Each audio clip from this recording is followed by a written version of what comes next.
Yo voy a hablar del juego por conceptos, que también es conocido como juego básico o juego libre, pero de libre tiene pues entre nada y menos. Realmente el juego por conceptos lo que te dice es que es un sistema de normas de ataque que utilizamos para que los jugadores aprendan a tomar decisiones en función de cómo se mueve la defensa. Entonces, juego libre porque realmente dejas parte de libertad al atacante para decidir qué opción es la mejor dependiendo de cómo esté colocado el campo. ¿Cómo lo voy a dividir? Como llevo dos equipos, pues vamos a aplicar el juego por conceptos en categoría Alevín ADS y categoría sub-22 federado. ¿Qué es lo que se quiere conseguir con el juego por conceptos? Que el equipo ocupe de una manera lógica y eficaz unas posiciones para poder generar la mayor ventaja sobre la defensa y conseguir lo que todo el mundo quiere, que es meter canasta. Yo he puesto unas bases del juego por conceptos. Creo que hay más, pero creo que para hacernos un poco la idea, la primera es el juego sin balón, porque básicamente el 90% del tiempo que estamos en pista no tenemos el balón. Hablo como jugador y creo que es un concepto que se trabaja poco, porque al final el baloncesto es 1 contra 1 y si no tienes balón no juegas 1 contra 1. Entonces creo que es algo que es importante trabajar desde el principio, porque luego te encuentras, y de hecho nos hemos encontrado en sub-22 con gente que dices, bueno, pues podríamos haber trabajado un poquito más la base. Entonces, 2, el spacing. Los voy a ir apuntando aquí ya que estoy.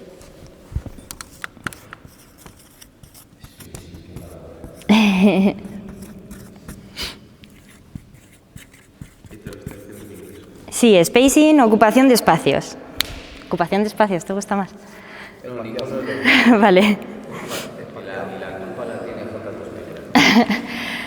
En mi opinión el spacing va ligado también al juego sin balón, porque realmente es aprender a colocarse en el campo, dependiendo de dónde está la defensa, para encontrar un espacio libre. Luego, el siguiente, otra vez en inglés, el timing. No sé, nunca sé si va con 2 M's o con... Bueno, da igual, pues está mal escrito. Yo sabía que era con 2. El timing. Básicamente, el timing es cuándo moverse para generar una ventaja. Me he puesto nerviosa.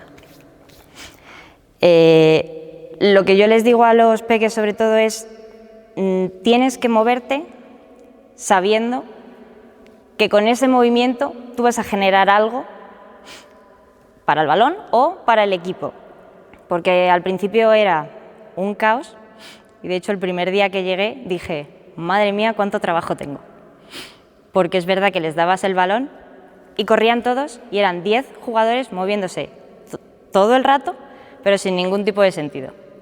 Entonces dije, vale, tengo que enseñarles a saber cuándo me tengo que mover y para qué.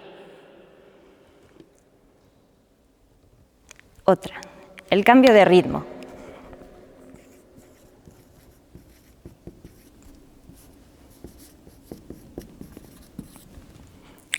Bueno, esta creo que es básica. Si no hay un cambio de ritmo, no hay baloncesto, en mi opinión. Ir paseando por el campo, ir siempre a la misma velocidad, no sirve para nada. Primero, porque no haces que el defensor se mueva. Segundo, porque no estás generándote ningún tipo de ventaja y si tú quieres recibir un balón y vas siempre a la misma velocidad, el defensor va a estar siempre encima de ti.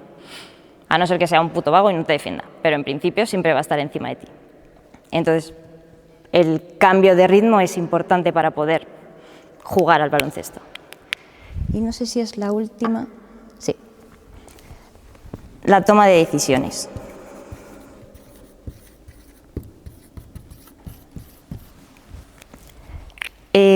Creo que esta es de las más complicadas de entrenar, o por lo menos es lo que me está costando más, sobre todo con los peques, con los mayores también, pero ese es otro tema aparte, porque primero les cuesta mucho como saber qué es lo que tienen que hacer, sobre todo es por las pocas herramientas, entre comillas, que tienen algunos.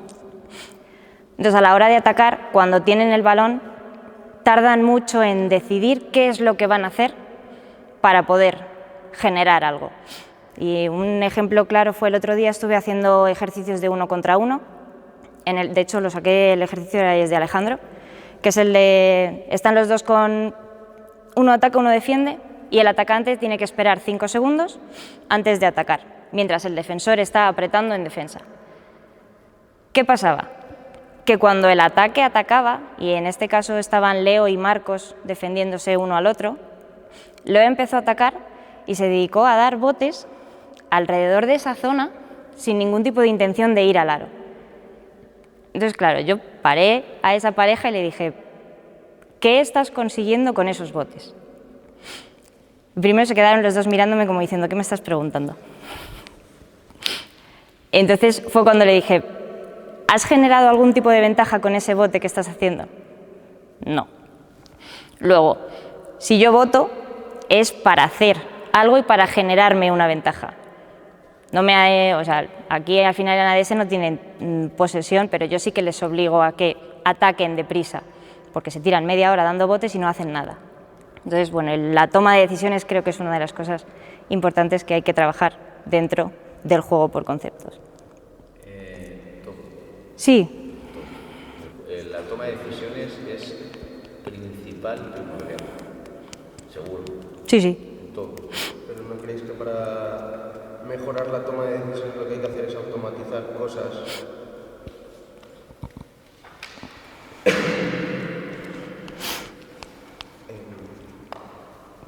¿Que no creéis que para mejorar la toma de decisiones, o sea, al final cuando estamos decidiendo estamos atendiendo a ciertos estímulos de jugadores, mi defensor o lo que sea? Entonces, si yo no tengo un manejo correcto del bote, un manejo correcto del pase o de cualquier aspecto técnico que esté trabajando, ¿no? Al final, si estamos tirando y vemos un corte y queremos dar ese pase, tenemos que tener ciertos recursos automatizados, y creo que la toma de decisiones va muy ligado a la capacidad técnica del jugador, o por lo menos a la confianza que ellos tengan técnicamente, porque tú puedes ser un horror botando, pero tener un bote de confianza y que eso te vaya permitiendo mejorar tu lectura, sobre todo cuando tienes el balón.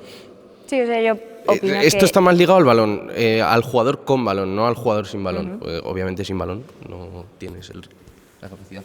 Pues yo creo que la toma de decisiones, y ya no solo para esto, sino la manera mejor de aprender, se basa en la motivación y en la equivocación. Es decir, una persona, si tú le dices lo que tiene que hacer en cada momento, siempre va a tomar la misma decisión. Sin embargo, si se equivoca, al final, y está motivado, al final va a intentar buscar la mejor solución para un problema.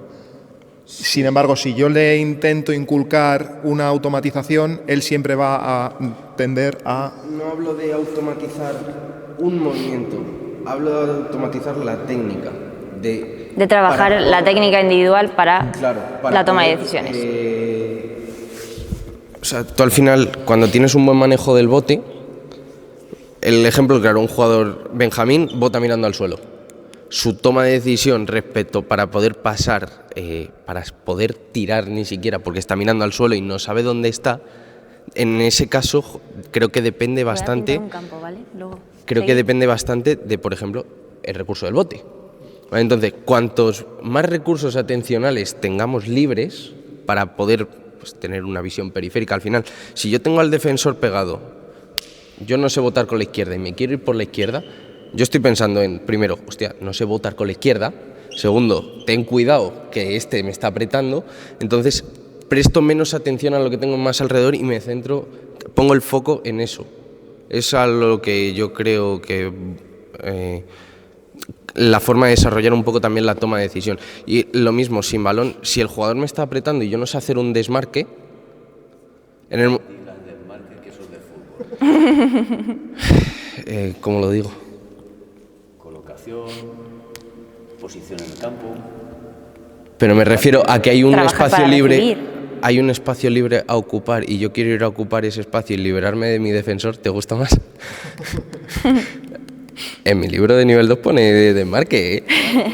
Serán amigos de Jorge. ¿Vale? Desmarques en nube, sí. Pero bueno, me habéis entendido. Que lo que quiero es zafarme de mi defensor para ganar una posición en un espacio libre.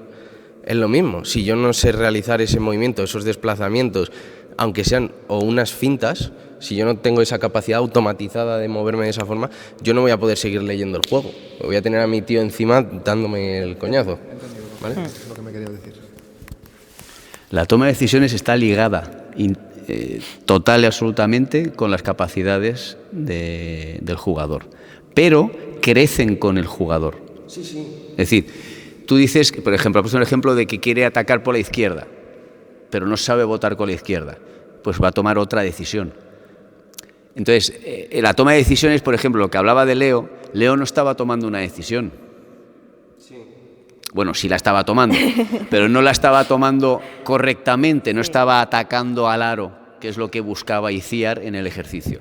Entonces, la toma de decisiones, lo que yo me refería antes cuando he dicho es primordial y es esencial, es porque todos los ejercicios que planteemos tienen que llevar toma de decisiones. Y la capacidad en ese momento del jugador, técnica, será la que le permita tomar un camino u otro. En lugar de tomar dos posibles caminos, por poner dos. Yo a lo que me refería más como que más que mejorar la toma de decisión de qué decisión es la correcta, sino como permitir tomar más decisiones. Pero va intrínseco. Sí, sí. Quizás no me he explicado bien, que la capacidad técnica del jugador se asocia más con con que amplía la capacidad amplía el abanico de decisiones. Es lo que te decía al principio, que al final, dependiendo de las capacidades del jugador, puede tomar una decisión u otra. O sea, al final yo tengo claro que, por ejemplo, si le planteo un 1 contra 1 de Jorge y Leo, no va a ser lo mismo que si el 1 contra 1 es entre Aitor y Héctor.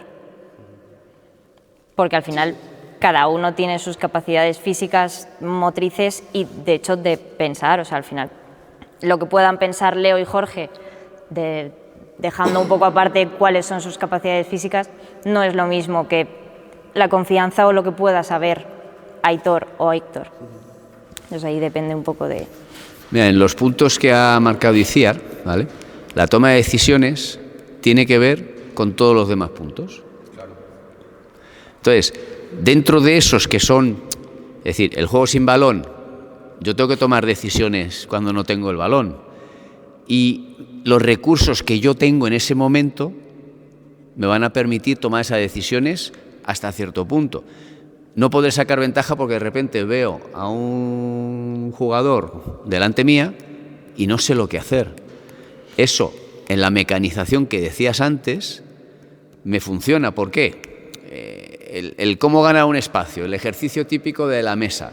Yo salgo, entro, me pasan la bola. Es un trabajo de juego sin balón.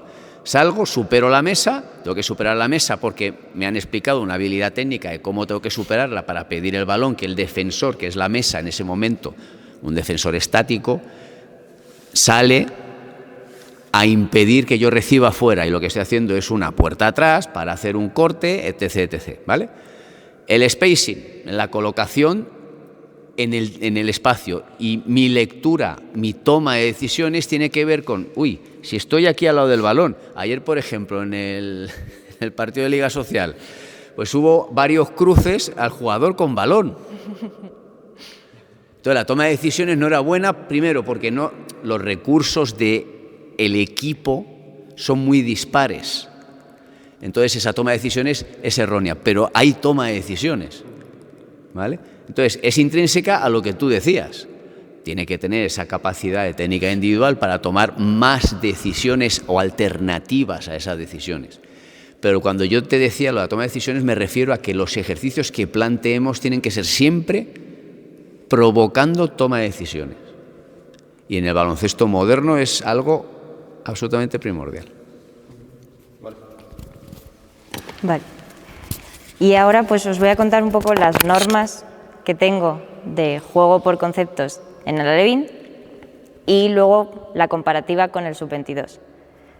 He hecho el campo porque realmente son normas y yo con el alevín las he entrenado con pacorro, que sirve para todo.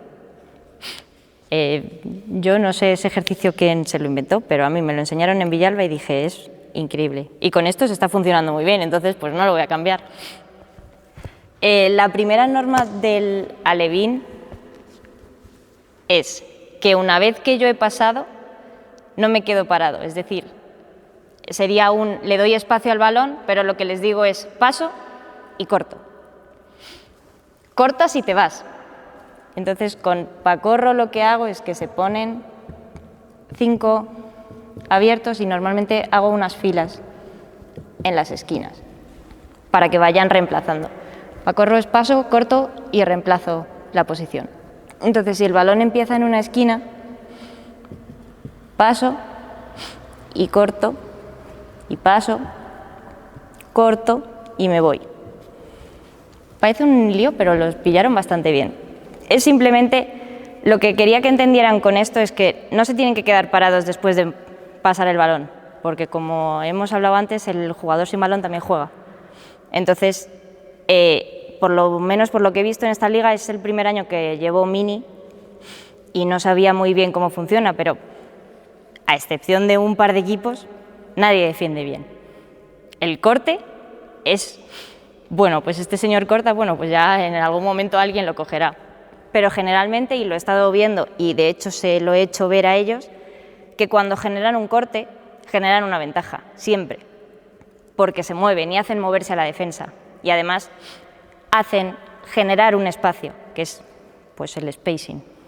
Entonces, el juego sin balón, el spacing y el movimiento, con pacorro por lo menos lo estoy consiguiendo bastante bien, y teniendo en cuenta que hay muchos en el alevín que venían con unas bases muy pobres de lo que es la técnica individual, está funcionando en norma general bastante bien. O sea, incluso los últimos que se han incorporado, como es Lucas o Fer, que les ves y dices, bueno, se ve que tienen un nivel un poquito menor, pero sí que están entrando en la dinámica de paso y no me quedo quieto, me muevo. A lo mejor de repente hay 2 personas en un mismo espacio, pero bueno, eso ya es una cosa que se va, porque empecé a trabajar esto desde el principio y como se ha ido incorporando gente a medida que ha pasado la temporada, que empecé con, no sé si eran 8 o 9 y ahora tengo el doble, pues ha sido un poco complicado volver, no al inicio, pero sí a explicar cosas que los que venían de septiembre ya sabían, pero que los que han llegado en enero no.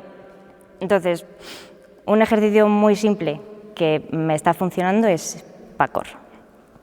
Y sirve para esto, para la siguiente norma que tiene el alevín, que esa le cuesta un poquito más porque, como decía Alejandro antes, los niños quieren el balón.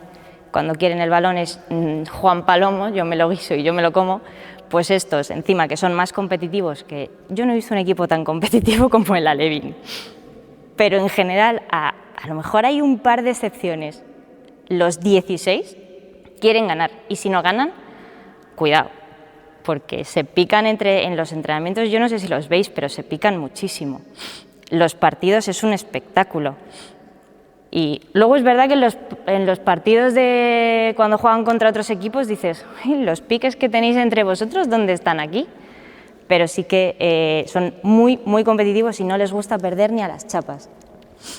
Entonces, la segunda regla del alevín es, cuando recibo balón, lo primero que hago es levantar la cabeza. Que no lo hacen todos. Generalmente reciben balón y se miran los pies. Que ya les he dicho, digo, no sé si es que os encantan vuestros cordones o os queréis poner a contar la línea del campo. Pero una cosa que sí que me está funcionando mucho es que no les gusta nada, de hecho me odian bastante porque lo hago, es que no les dejo votar. Y los primeros 4 meses de entrenamientos no votaban en los partidos, nada, o sea, 0. Jo y Ciar ya, pero es que funcionaba. Y de hecho ahora se está notando todo ese trabajo de cojo el balón y como no puedo votar, por narices tengo que levantar la cabeza. Entonces, en el mismo juego de pacorro cambia el sistema. Ya no es simplemente paso, corto y reemplazo, sino que hay una competitividad. Hago 2 equipos y hacen el mismo ejercicio, paso, corto y me muevo, paso, corto y me muevo, pero a la señal del silbato se da el pase al corte. Entonces tienen que estar atentos para, cuando yo recibo balón, si pitan, tengo que pasar. La competitividad viene que si me tocan hasta gano un punto y si no, pues no gano punto, obviamente. Parece una chorrada, pero se pican también un montón, porque si este equipo mete, pero este lo ha metido medio segundo después, ya, como el árbitro soy yo, viene ahí un poco el, no, yo lo he metido antes. Pero generalmente funciona. Y no sé, es un ejercicio bastante simple. Es que ya os digo, o sea, pacorro con el alevín me está sirviendo para muchas cosas y están aprendiendo bastante a levantar la cabeza antes de botar y mirarse los pies. ¿Y qué más? La última norma es que jugador que corta siempre mira balón. Aquí he tenido algún percance porque se han pasado y se han dado en la cabeza, porque no miran el balón. Entonces es una norma que puse porque dije, chicos, yo no puedo cortar, puedo pasar el balón y decir, pues ala, ya he terminado mi trabajo. Porque es verdad que hay veces que pasan y sí, se mueven, pero no miran. Entonces de repente les llega el balón y ¡pa!, pelotazo. Luego encima son unos tremendistas y se ponen a decirte que madre mía, es que me ha pegado con el balón. Aquí es el mismo, vuelve a ser pacorro, pero va individualmente. Se puede dar el pase cuando quieras, a lo mejor en cadete puedes poner, tenéis que dar mínimo 5 pases para que haya una continuación de paso, corto y me muevo. Pero realmente puedes dar el pase al corte en cualquier momento. Y una cosa que hice es que al pasador le dije, tienes una ventaja, si ese no te mira, tú le puedes dar el pase y si no lo coge, el punto es para ti. Ahí, en los mayores no hace falta, pero a los pequeños les dije, por favor, el pase al cuerpo, no tiréis a la cabeza. No, de verdad que se reían y yo no, es que os reís porque sabéis que ibais a ir a darle a la cara. Entonces, pues me curo de espanto y puntualizo los pases al cuerpo, no a la cabeza. Bueno, así también practica puntería. Sí, bueno, pero si de repente tienes un jugador como Leo que le da un pase a Fabio a la cabeza, pues lo mismo nos quedamos un poco así. Vale, y esas son las 3 normas que he puesto en el alevín, porque tampoco creo que necesiten más para jugar en ataque, y de hecho me están dando bastante resultado. En el último partido contra el Escorial, es verdad que se me oye, y si veis los vídeos, yo es que soy muy pesada y hablo mucho durante los partidos, y tú que vienes alguna vez lo has visto. Generalmente no me callo, pero porque no puedo. Entonces, sí que se me sigue escuchando corta, porque se les olvida, pero cuando de vez en cuando deciden que van a hacer las cosas bien, mola mucho verlo. O sea, en alguna vez, si os queréis pasar a ver un partido del alevín, yo por lo menos los estoy disfrutando. Estos últimos los estoy disfrutando más. Al principio es un poco estresante.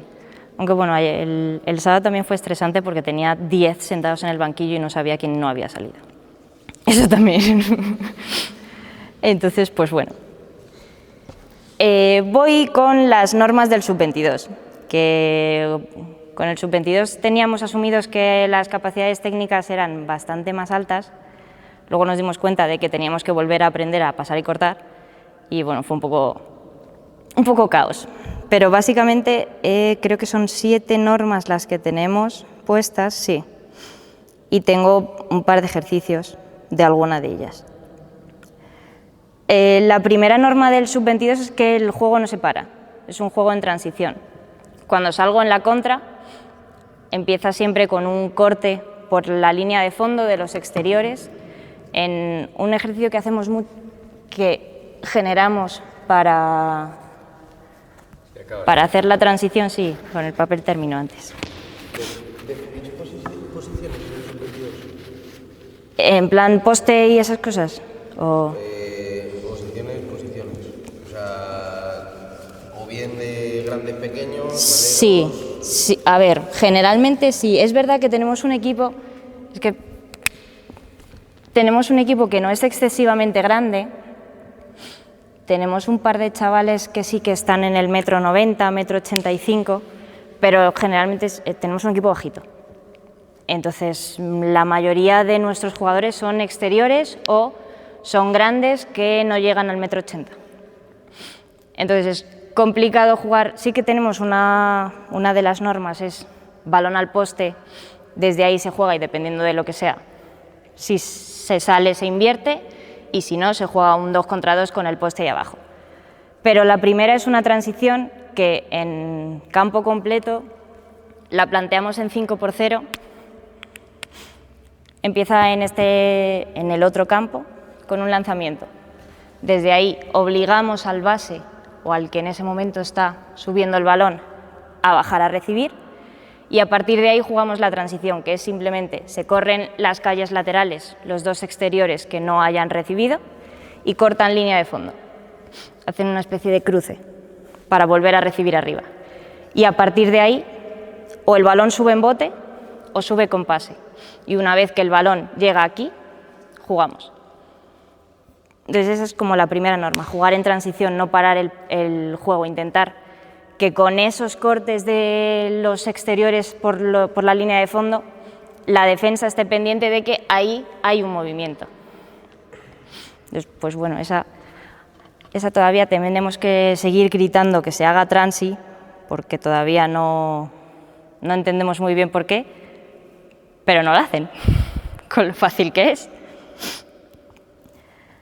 Vale, esta es un poco, la puso Gea, mi hermano, y es un poco, si hemos generado una ventaja, quiero generar una mejor.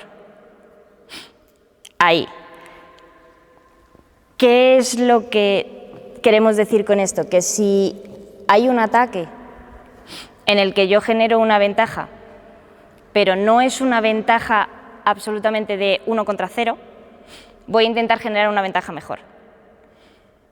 Con ataques largos, con movimiento del balón, con inversiones.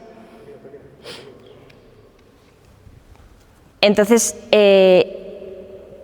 es un poco, con esto de que el 3x3 ha empezado a funcionar muy bien, nos gusta bastante cómo se generan las ventajas y cómo se mueve rápido el balón en el 3x3 y estamos intentando que esa velocidad y ese movimiento generarlo en el 5x5 a los niveles que se puede, porque realmente no es lo mismo, no es el mismo espacio, no son las mismas posiciones y no es la misma ocupación del espacio porque tienes menos en 5x5 que en 3x3. ¿No corres el riesgo de ser demasiado ambicioso y perder la ventaja que has generado por intentar...? Claro, a ver, yo creo que ahí también entra la toma de decisiones del jugador. Yo entiendo si yo he generado una ventaja, puedo generar una mejor. Y te pongo un ejemplo que tenemos dentro del equipo, Izan de Pablo. Él es capaz de generarse una ventaja a sí mismo, pero siempre intenta buscar la mejor opción. Hay veces que peca de intentar buscar lo mejor y no conseguimos, y al final la ventaja que se ha generado se pierde. Pero sí que es cierto que, por ejemplo, te hablo de una jugada que tenemos para un tirador. Si la hacemos normalmente con Izan, lo que hace es que si él sale como tirador, espera la ventaja de la caída del poste. Entonces, aunque tú has generado esa ventaja para que el tirador lance, vas a generar una mejor si esperas la caída del poste. Entonces, a eso nos referimos. Luego es verdad que son pautas y hay que leer el juego. Claro, pero yo me refiero, si ya tienes la ventaja para el tirador y esperas a la caída, a lo mejor el tirador ya pierde esa ventaja y tienes que volver a empezar de cero. Claro, me refiero de que puedes pecar de ser demasiado ambicioso o has conseguido generar un cambio, el jugador más grande de tu equipo se ha quedado con el más pequeño del otro, tienes una ventaja muy grande en poste bajo. ¿Vas a esperar a generar una situación de 1 contra 0 como tú decías o vas a intentar explotar esa ventaja ya de un 1 contra 1? Claro, es que ahí yo lo que creo, o por lo menos lo que estamos intentando que vean es aprender a leer cuál es la mejor ventaja. Porque sí, yo me puedo quedar con el grande en el cambio, perdón, que le he pegado a esto, lo mismo le he dado. No te preocupes, ya cuando escuches al hacer, por ejemplo, en el bloqueo directo, que haces el cambio y tienes un mismatch con el grande y el pequeño. Ahí tienes 2 ventajas, la del pequeño con el grande y la del grande con el pequeño. Ahí dependerá de la toma de decisiones que tenga el jugador que tiene el balón, en mi opinión, o por lo menos es lo que estamos intentando que entiendan. El que tiene balón es el que decide, porque al final es el que tiene balón, y dependiendo de lo que el balón decida... Vamos, que no es una regla rígida, que al final Claro, el jugador sí, tiene o sea, la opción de tener la responsabilidad de decir, vale, Claro. yo esto creo que soy capaz o prefiero esperar a... Sí, de hecho, hay muchas veces que sacan una ventaja, o ellos creen que sacan una ventaja y se tiran contra 3. Y dices, bueno, pues a lo mejor tendrías que haber mirado al que estaba solo en la esquina. Sí, sí. No, pero me queda claro que no es una regla rígida, que Claro. al final el jugador tiene capacidad de decisión. Sí. Eso que decías de el mismatch, jugador grande, jugador pequeño y demás. Pregunta. Si aplicáramos lo que hacemos en 3x3 a 5x5, en esa situación que ocurre constantemente, ¿solucionaríamos más problemas o no? Me explico. Sí, porque no te he entendido. En 3x3, al haber más espacio y menos jugadores, normalmente cuando hay un bloqueo suele haber una un desventaja, ¿vale? ¿Y cuántas veces nos encontramos un jugador más pequeño defendiendo a un jugador más grande y ese jugador más grande no siempre le saca ventaja? Porque ese jugador pequeño está ante una situación en la cual no va a tener ayuda, ¿vale? Entonces, en ese mismatch, en el ataque, pasa 3/4 de lo mismo. Es decir, yo en 3x3 en ataque me encuentro muchas veces que hay un cambio y tengo delante mío a un bicharraco que para poder atacar o soy más listo que él o tengo que pasar la bola. O a lo mejor es que ni me deja pasar la bola porque me come por las patas. Entonces, en el 5x5, ese mismo mismatch, ¿vale? En las normas que aplicáis, como decía Alejandro, en la toma de decisiones que no es rígida, a lo mejor lo que habría que decirles es que fuera valiente en esa toma de decisiones, es decir, lee la ventaja que puedes sacar tú, que eres pequeño, contra un jugador grande. El jugador grande va a sacar la ventaja cerca de canasta o se la vas a sacar lejos. Cerca. O sea, el jugador grande te va a sacar ventaja cerca de canasta. A ti, jugador pequeño. Pues tu toma de decisiones, jugador pequeño, porque ha habido ese mismatch en ese momento, el enfoque que a lo mejor hay que darle es el de 3x3, es decir, vale, yo tengo que jugar contra este jugador. ¿Qué ocurre muchas veces en 5x5? Es como, tiro para adelante y me han puesto un tapón. En la toma de decisiones de ese jugador no tiene que acercarse a canasta, sino tiene que hacer todo lo contrario. Tiene que alejarse o hacer un tiro a media distancia porque el jugador grande está esperando a que entre, que es donde tiene la ventaja. Entonces esa superioridad o esa desventaja que se tiene en ese momento, en la toma de decisiones, ¿tú qué le dices al jugador? ¿Al pequeño o al grande? Al pequeño que tiene el mismatch en ataque. Que intente sacar la ventaja donde él tiene ventaja. Es decir, si yo me estoy enfrentando a un tío que mide 1,90 m y yo mido 1,65 m, pues mi intención no va a ser ir a hacer una penetración para dejar una bandeja. Bueno, depende. Pero depende si eres mucho más rápido que Claro, sí, pero o sea, yo creo que para eso primero tienes que sacar a ese jugador grande Sí, sí, de la sí. zona. Sí, claro, o O sea, sea, lo que me depende- refiero es que si él mide 1,90 m y yo mido 1,60 m y yo ataco y él se queda en la zona, yo no voy a ir a pisar la zona para intentar meter canasta, Eso- me voy a quedar fuera y claro, te voy a claro. hacer un tiro de media distancia. No, sí, o sea, depende de la lectura del juego, de cómo se posiciona el defensor, claramente. No sé si te está esperando ahí abajo o no, pero bueno, lo mismo el jugador es aquí Kyrie Irving y se lo come debajo del aro porque el otro se queda clavado defendiendo. No sé, es que dependerá un poco de las características de Sí, cada claro. jugador. O sea, al final depende de lo que te esté defendiendo y de cómo seas tú. ¿Pero eso lo entrenas? Las desventajas y las ventajas, sí.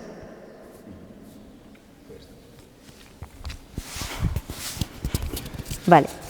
La siguiente es dar espacio al balón, que es la misma que tengo con el alevín.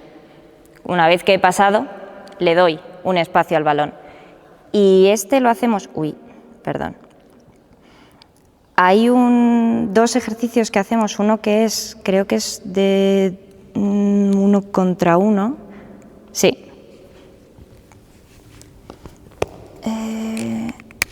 Vale. Esta es para la toma de decisiones rápida. Una vez que le he dado espacio al balón, es un 1 contra 1 que realmente el dar espacio o no te da un poco igual, pero si os sirve está bastante guay. Tienes a un jugador con balón aquí en el fondo, el defensor y el atacante. Este pasa y va a marcar un número, par o impar. Si es par, el ataque tiene que penetrar al aro. Si es impar, tiene que hacer un tiro desde fuera de la zona. Con eso estás generando cambios de ritmo, juego en 1 contra 1, el timing y la toma de decisiones. Primero, porque este tiene que mirar qué es lo que tiene que hacer y tiene que decidir. Además, una de las normas es no puedes estar más de 2 segundos para tomar una decisión. Y si estás más de 2 segundos son castigo. Normalmente fondo son... Sí, o sea, si yo tengo balón en el fondo, pasas y marcas. No es por voz, es con los dedos. Igual que el ejercicio de que vas marcando y los niños están votando, pues igual, pero en 1 contra 1. Y para el dar espacio al balón,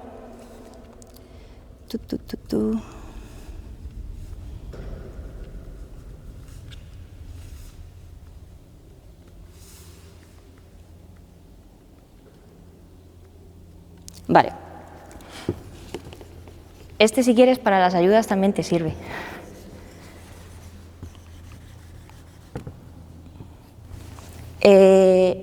Yo lo hago poniéndome yo como conito, pero podéis poner un cono.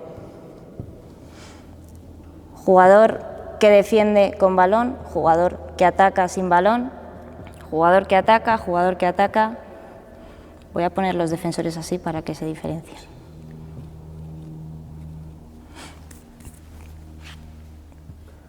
No sé qué está defendiendo, se está comiendo al atacante. No, es que el defensor es el que empieza con balón. ¿Vale?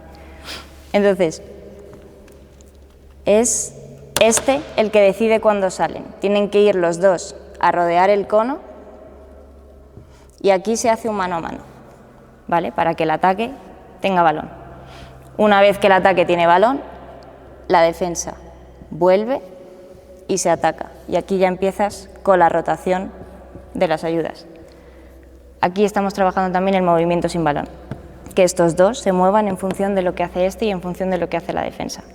Le doy espacio al balón porque el balón empieza aquí, estamos en estos lados y una vez que el balón ataca y saltan las ayudas, me muevo para generar una ventaja. Entonces, esa para hacer con ayudas es verdad que tienes que tener 6 por lo menos para poder hacerlo, pero sí, está bien. si lo quieres usar. De momento en el sub-22 nos está dando bastante bien resultado, porque es verdad que este lo trabajamos sobre todo para que esta segunda ayuda llegue aquí abajo, porque siempre nos comen por la línea de fondo. Claro, yo, por ejemplo, segundas ayudas no he podido trabajar. No he llegado siempre. Por eso me he quedado en las primeras ayudas. Una vez que ya plantea la primera ayuda, ya.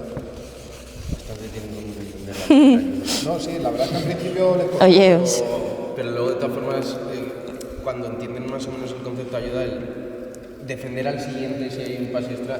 sí, luego no es tan complicado. La ayuda se puede plantear con una primera ayuda, es ir a... Creo que hay cosas a trabajar bastante. Siempre que una segunda ayuda, sí. Vale. Otra regla, mantenerme en ángulos de visión del balón. Generalmente les decimos que cuando hay una penetración, esquina del lado contrario siempre ocupada. Hay excepciones, pero generalmente penetración, esquina siempre ocupada. Y con esta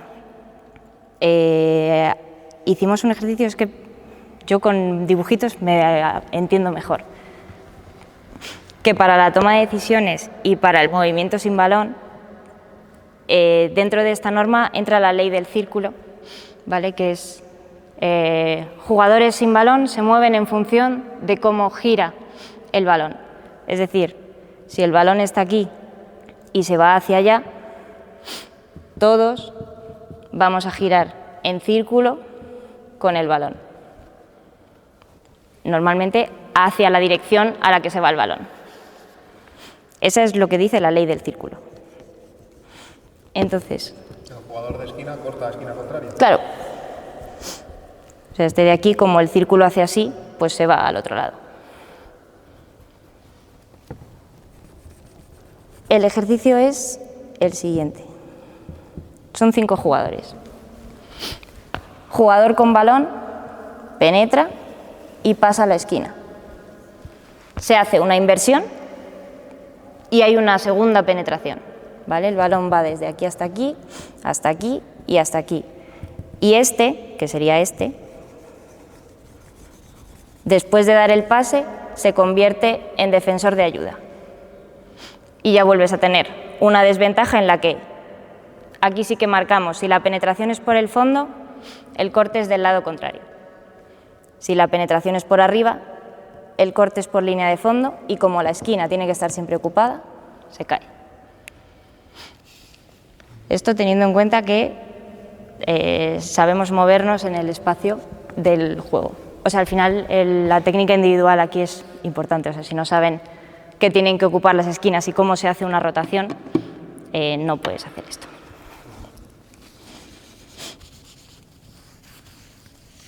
Si queréis preguntar algo me lo decís, que yo sé que estoy pintando un montón y además mis dibujos pues son un poco de aquella forma.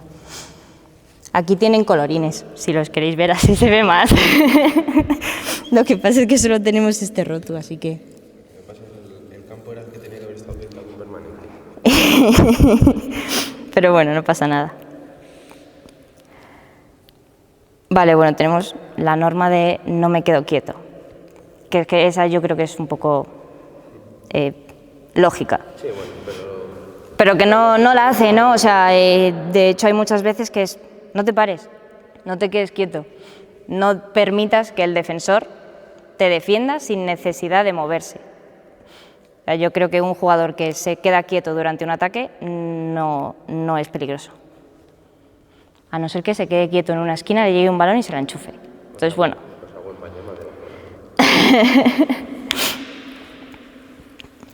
Vale.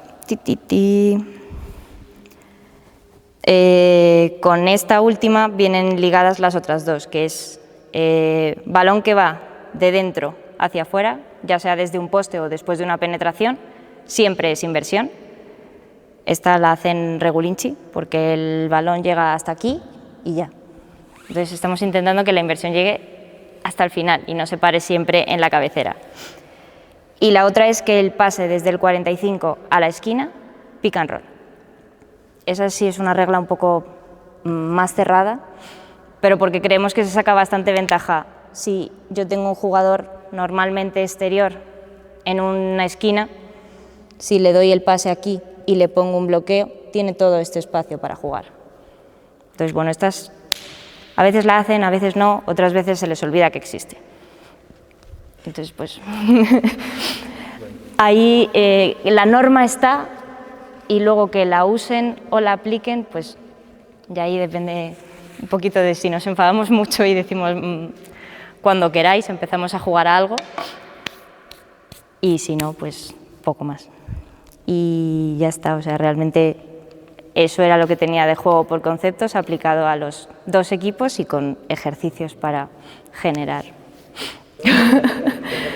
los dos a la vez.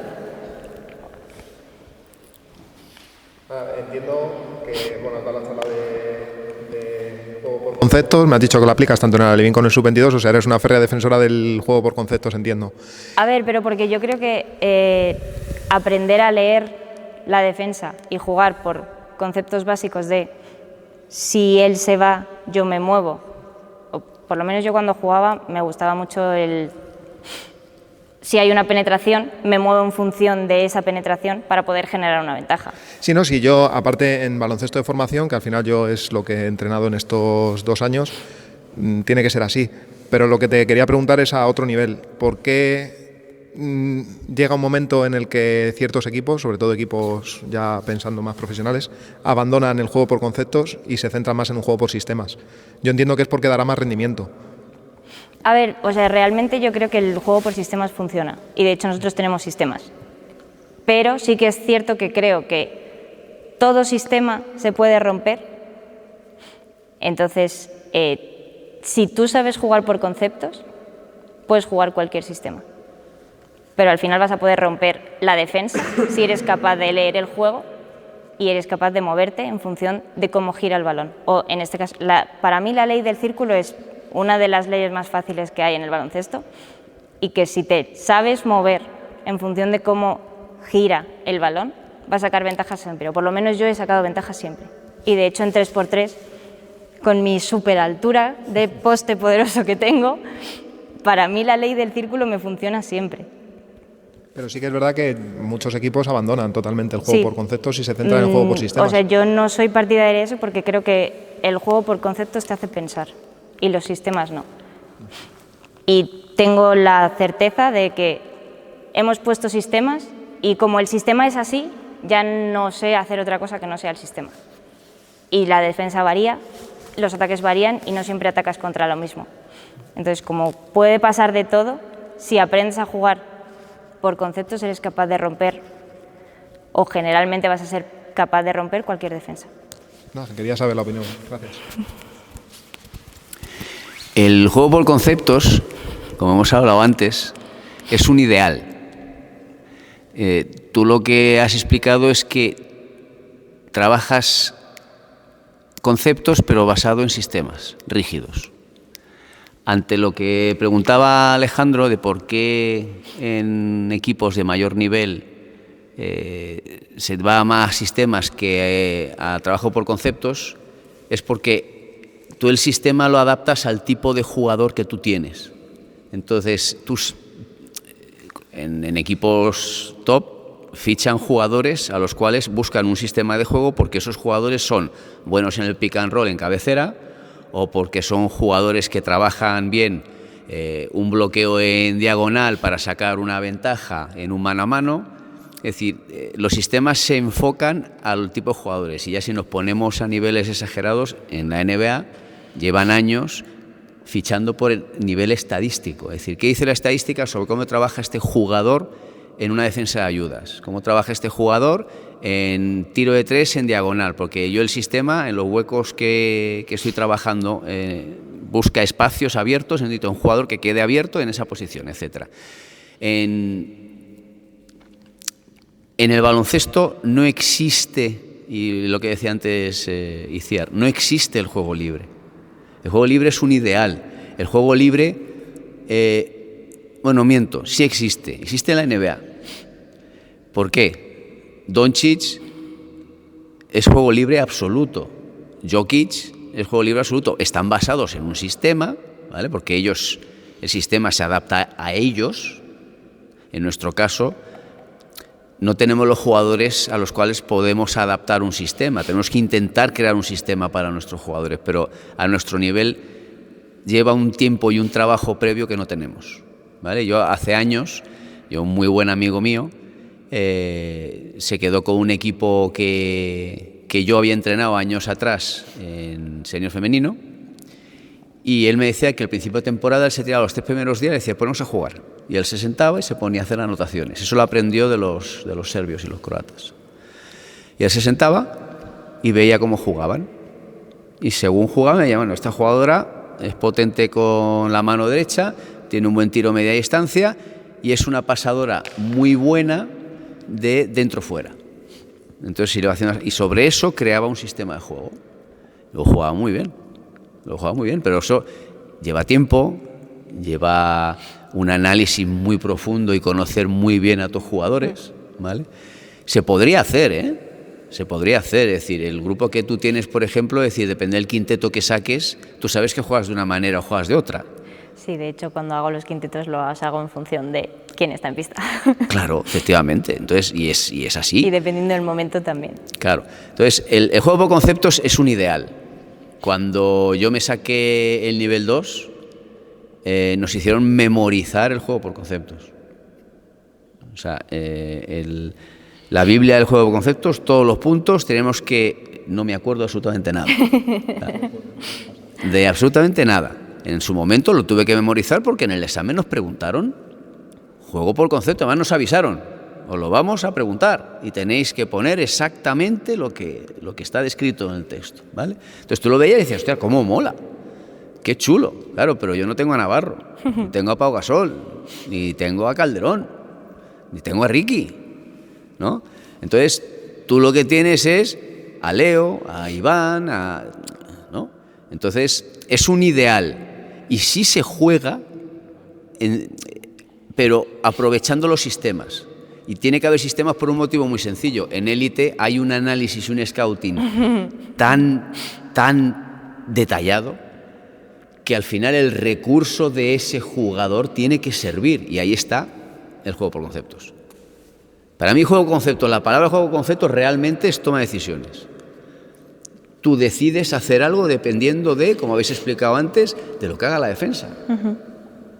Y eso lo da la experiencia, el conocimiento y luego la habilidad del jugador. Es decir, hay jugadores a nivel mundial que son incomparables. En la NBA en general, a nivel de técnica individual, son muy pobres. Pero claro, si te vas a LeBron, te vas a Curry, te vas a Klay Thompson, te vas a Kyrie Irving... Sí, yo creo que también está un poco ligado a la lectura de juego. La toma de decisiones dependerá de cómo estés leyendo tú a la defensa, sobre todo en el ataque. Al final, tú puedes hacer un sistema que sea para el tirador, como te he dicho, que es nosotros jugamos con pulgar, que es un pase al poste, un mano a mano y el poste bloquea al tirador que sube desde abajo. Es un sistema, pero luego después de ese sistema puedes jugar con otras cosas. Que de repente en el mano a mano el poste tiene una ventaja y genera algo, ha roto el sistema. Porque realmente la finalidad del sistema es que el tirador lance. Ha roto el sistema, pero genera una ventaja. Entonces... Antes has dicho una cosa que es muy importante, no sé si has sido tú o has sido tú, la colocación, ¿vale? Muchas veces la toma de decisiones del jugador depende de dónde esté. Entonces, yo hace muchos años trabajaba el triángulo ofensivo, igual que Phil Jackson, ¿eh? El triángulo ofensivo, pues evidentemente no. Es decir, porque yo no tenía los jugadores que tenían los Lakers. Yo tenía unas jugadoras con una falta de confianza absoluta. ¿Qué pasa? Yo dividía el triángulo ofensivo en pequeños microsistemas y se basaban sobre eso. Pero la colocación sí era la del triángulo ofensivo. Es decir, los espacios, los 4,5 metros mínimo entre jugador, era algo que trabajaba y sobre eso luego trabajaba lo demás. Y luego lo más importante, a pesar de que haya sistema, el jugador tiene que tener alguna opción para tomar una decisión. Porque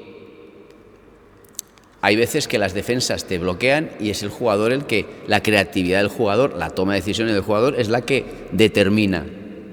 Ayer lo que hablábamos de Leo.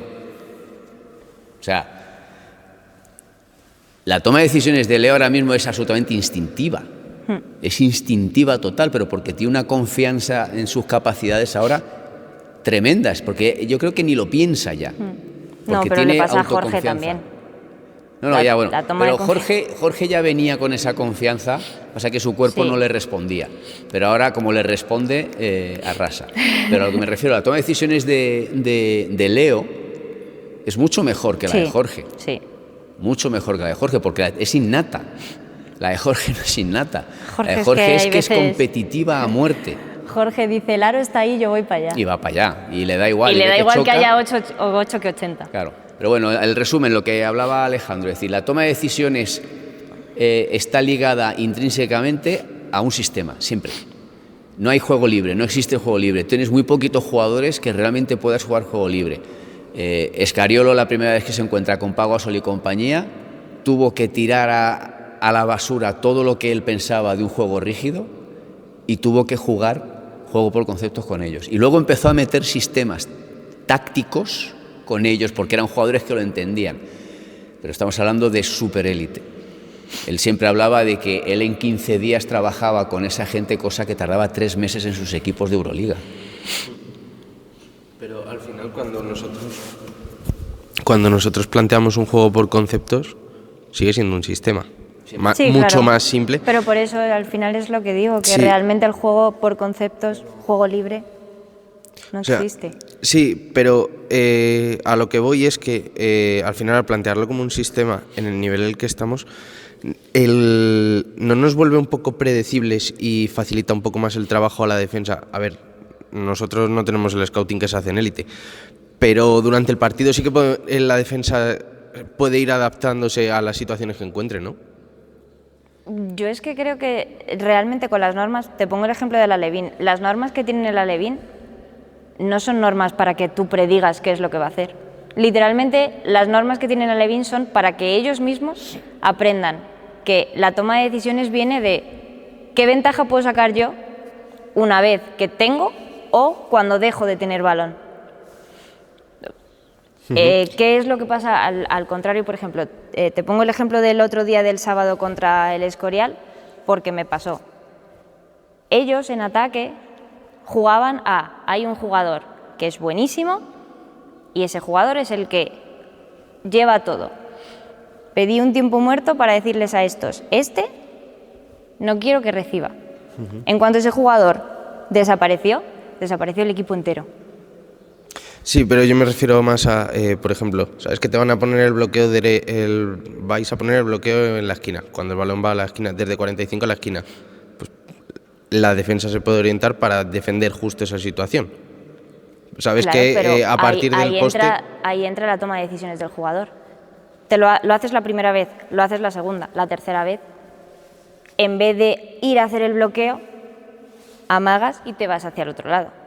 Haces una puerta atrás o haces un corte y liberas la esquina para que juegue. Al final, sí, son conceptos y normas rígidas, entre comillas, pero no es que siempre que el balón llega a la esquina hay un bloqueo directo. Lectura de juego. No sé si te he respondido. Sí. Creo que sí. Lo que está diciendo ahí Ciar es que, es decir, tú cuando estás entrenando ese movimiento, lo tienes que entrenar con varias opciones, no puedes entrenarlo con una única, que es cuando tú dices, te vuelves predecible. En ADS, el análisis es de jugadores, nunca es del sistema de juego, nunca. No, o sea, ya te digo yo que no hay nadie en la liga que... A lo mejor hay alguno que pueda tener alguna capacidad, pero a ninguno se le pasa por la cabeza. Aparte que no tiene ningún sentido. No tiene ningún sentido. En categoría Alevín, es decir, los entrenadores de ADS muchas veces tienen el siguiente recurso. Este es bueno, pégale. ¿Es verdad? Sí, no, sí, está claro. Yo no soy de pégale, pero... No, tú no. Pero ya te digo yo que Fernando, el de Guadarrama, seguro que le dijo que le cascara. Seguro, empújale, le agarra, le pegas un... ¿Vale? Entonces, tú al final, y me habéis oído decirlo para la liga social, no hay que preocuparse lo que haga el de enfrente. Tenéis que hacer lo vuestro. Y en lo vuestro dar opciones para que luego el jugador pueda tomar decisiones. Porque todo bloqueo en esquina tiene un problema enorme. Y es que tienes 2 defensores, el lateral y el fondo. Entonces, tienes que dar opciones. Una de ellas es, voy a hacer el bloqueo. La segunda vez, cuando veo que me están impidiendo hacer el bloqueo, voy para hacer un corte. Saco la ventaja, impido que el jugador que me está negando saque una ventaja conmigo y para que él me pueda hacer una ayuda va a tener que superarme a mí, ¿no? Entonces, son distintas opciones. ¿Qué es lo que tienes que trabajar entrenando? Y tienes que darles esas opciones para que ellos reaccionen a eso que pasa en esa situación, porque además... Si lo pensáis, la toma de decisiones de lo que vosotros planteáis es más fácil que una toma de decisiones genérica. Es decir, el juego por conceptos es una toma de decisiones genérica. Es decir, ponernos a jugar y reaccionar a todo lo que ocurre. De hecho, hay muchas veces, ya no solo con los alevines, con el sub-22 nos ha pasado que ellos mismos esto es lo que hay que hacer. y ellos generan algo que tú ya tenías pensado, pero que no has explicado. Y dices, me viene muy bien que hayas hecho esto porque tienes otra opción. O sea, al final, el jugador como jugador también, tanto como ataque como defensa, entiende que si esto es lo que está pasando, se defiende. Y de hecho, cuando entrenamos jugadas con el sub-22, se defienden los perros porque se saben la jugada. Entonces, claro, lo que intentamos trabajar es, vale, ¿cuál es la jugada? Esta, ¿qué está haciendo? Defenderte porque sabe de dónde vas. Coño, pues genérate una ventaja a partir de eso. Y que ya no tenga tan fácil el decir, pues si vas a salir ahí a tirar, pues te defiendo para que no salgas a tirar. Y luego, digo otra cosa. Lo que ocurre muchas veces es que cuando estamos explicando que hagan algo y vamos a explicar la defensa lo que tienen que hacer sobre ese ataque, les damos la solución. Entonces muchas veces lo que hay que hacer, vale, yo planteo este sistema, ¿cómo defendemos? Vosotros mismos. ¿Cómo? Sí, vosotros defender como penséis que tenéis que defender, porque muchas veces los jugadores nos sorprenden. Les salen recursos que ellos no saben que tienen, reaccionan de una manera que no esperamos y muchas veces nos dan las soluciones.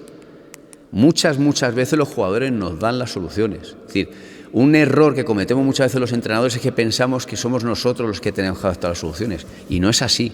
Los jugadores, en un porcentaje muy alto de ocasiones, son ellos. Luego está el jugador que se atora. Pues evidentemente a ese hay que encaminarle. Intentar no decírselo. Hay que ves que no, pues se lo dices. Para que coja confianza. Muchas veces tienes que valorar si a lo mejor lo que tienes que hacer es darle confianza. Y le tienes que decir lo que tiene que hacer para que la coja. Vale, pues se lo digo. ¿Vale? Pero sí, yo creo que tienes que saber qué es lo que tienes como jugador. A los alevines les estuve haciendo un ejercicio el otro día de 5x0 para salir en contraataque sin votar. Para que dejen, pues si hay alguien delante de mí, que den el pase y que no se líen a votar. Y les pongo un defensor en medio que decide a quién va a defender de los dos primeros que reciben. Y entonces, una vez que dan el pase, hay veces que se quedan así pensando y como el siguiente pase es aquí, lo dan directamente. El otro día les pasó que como puse defensa, la defensa robó 3 balones aquí en el medio. Y dije, vale, a ver, pensad un momento. Digo, cuando lo hacemos en 5x0 es muy fácil porque nadie me defiende. Pero ahora que hay defensa, piensa, ¿dónde está el sitio? ¿Quién no tiene un defensor? ¿Y cuál es el pase más fácil? Sin decirles, o sea, literalmente digo, vale, tú estás aquí. Colocaos todos, de manera visual lo ven bastante bien. Y se ponen como estaban, digo, vale, ¿dónde tienes que dar el pase? Allí. ¿Puedes dar el pase? No. ¿Por qué? Porque hay un defensor. Vale. ¿Dónde puedes dar el pase? A ese. ¿Por qué? Porque no hay nadie. Y es verdad que luego vuelven a hacerlo y ya sí ven ese pase. Pero es como, se equivocan y en base a esa equivocación explicas que tienen que, el sistema es este, pero depende de cómo se mueva la defensa, tienes que ver cuál es la ventaja para ese sistema.